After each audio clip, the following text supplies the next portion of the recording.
চলে এসেছি কুদম রাসেল মসজিদ, 1531 খ্রিস্টাব্দে তৈরি, অলঙ্কিত ইট দ্বারা তৈরি, এক গম্বুজ বিশিষ্ট। এটি পাথরের নবীন পায়ের ছাপ ধারণ করেছে, যা এখন মহিদপুরের খাদিমীদের কাছে রয়ে গেছে। মসজিদের সামনে ধ্বংসস্তূপে বিশ্রামাঘর আছে।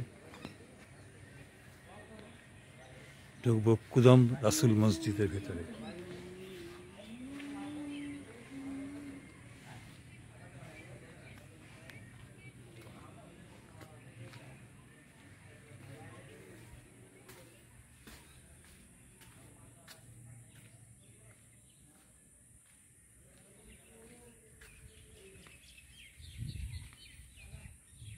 চিকা মসজিদের অপোজিটেই এটা আর একটা মসজিদ।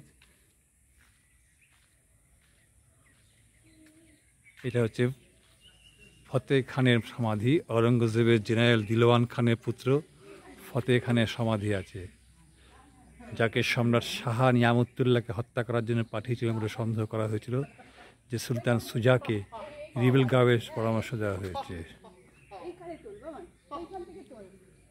এখানেই ফতে খান মারা গেছিলেন 1658 থেকে 1707 খ্রিস্টাব্দের মধ্যে এই ঘটনাটা ঘটেছিল।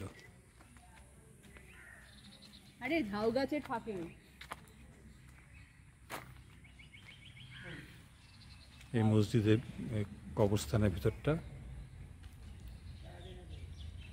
আর ভেতরে ঢুকছি না।